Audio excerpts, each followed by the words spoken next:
আরে তুমি চলে এসেছো? হ্যাঁ, আচ্ছা কাজ করো না, আমার খুব খেতে পেয়েছে, যাও খাবার রেডি করো। রাজ, আমি না আজকে রান্না করতে পারিনি।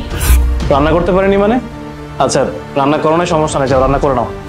আজকের দিনটা তুমি বাইরে থেকে খাবার অর্ডার করে আনো। কি বাইরে থেকে খাবার অর্ডার করবো? কেন? তাহলে তুমি কেন আছো? শুধু আজকের দিনটাই তো, একটু ম্যানেজ করে নাও। এই নাটক শুরু করছিস তুই? এখন আমি খাবার অর্ডার করবো, ডেলিভারি মানে 1 ঘন্টা পর খাবার নিয়ে আসবে, সে খাবার আমি খাবো না? আমার খিদে পেয়েছে বলেছি আমি। তাহলে তুমি একটা কাজ করো, তুমি আমার সাথে একটু রান্নাতে সাহায্য করবে। নাটক শেষ আনো না, ফাইজলামি করছ তুই? সারাদিন অফিস করে বাসায় আসি, সারাটা দিন কত কাজ করি আমি, বাসায় এসে তোরে ভাত খাবো সেটাও কি আমার কপালে জোটে না? এখন তোকে আমি হেল্প করবো, আমার জীবনে কি বাকি ছিল মেয়েদের কাজ করা? এখন আমাকে দিয়ে মেয়েদের কাজও করাবি তুই না? এসব কাজ আমি করতে পারবো না, আর এসব কথা নেক্সট আমার সামনে একদম বলবি না। আমার ক্ষুধা পেয়েছে, আমি সারাদিন কাজ করে বাসায় এসছি, খাবার খাবো, তুই রান্না করিস তোর কি হয়েছে? আরে তুই যেহেতু 2টা কাজ করতে পারবি না, তোকে আমি কেন বিয়ে করেছি? তাহলে তোকে বিয়ে করার কোনো মানে আমার হয় না। আমার ক্ষুধা তো শেষ হয়ে গেছে, আমার আর খাওয়া লাগবে না, তুই থাক তোর বাড়িতে।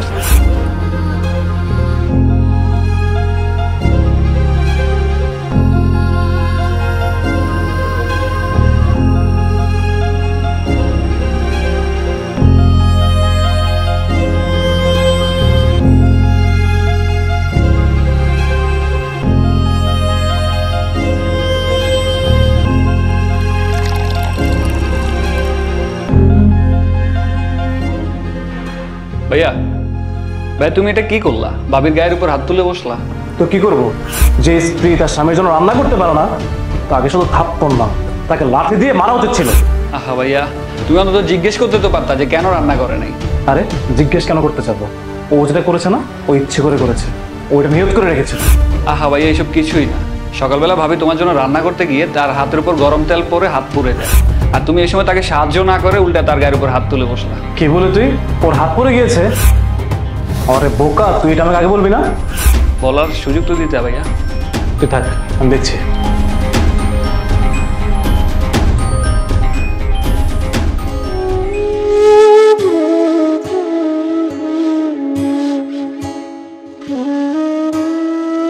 আই এম সরি, আসলে আমি বুঝতে পারিনি যে তুমি হাতটা পুড়ে ফেলেছো, আর তুমিও তো আমাকে কিছু বলোনি। আচ্ছা তুমি আমাকে বললে না কেন? আমি ভয় পেয়ে গিয়েছিলাম, তাই তোমাকে বলিনি। আর তুমি তো আমাকে জিজ্ঞাসা করোনি যে আমি কেন রান্না করে দিই। আমি উল্টাপাল্টা কি থেকে করে ফেলেছি আমি না আসলে বুঝতে পারিনি, আর তুমিও তো তোমার হাতটা পুড়ে ফেলেছো। ইস, তুমি একটা বার আমাকে বলবে না? আর বললে কি আমি এমনটা করতাম? আর এটা একটা ছোট্ট বিষয় ছিল, যদি কোনো বড় বিষয় হতো তারপরে তোমার উপর হাত তোলার কোনো অধিকার আমার নেই, সেটা আমি ভুলে গিয়েছিলাম। আজকের পর থেকে আমি কখনো তোমার সাথে চিল্লাচিল্লি করবো না। প্রমিস? প্রমিস। আচ্ছা তুমি কিছু খেয়েছো? আচ্ছা এক কাজ করি, চলো আজকে তোমাকে আমি রান্না করে খাওয়াবো। তুমি রান্না করবে? তুমি আবার রান্না করতে পারো নাকি? আরে পারি আর না পারি, যেমনটা পারি তেমনটাই খাবে, ঠিক আছে? যেভাবে রান্না সেভাবে খেতে হবে। আচ্ছা ঠিক আছে, চলো আমি তোমাকে হেল্প করে দিচ্ছি। না, হেল্প করার দরকার নেই, তুমি জাস্ট দাঁড়িয়ে দাঁড়িয়ে আমাকে ইনস্ট্রাকশন দিবে আর সেই মতো করে রান্না করে ফেলবো, ঠিক আছে?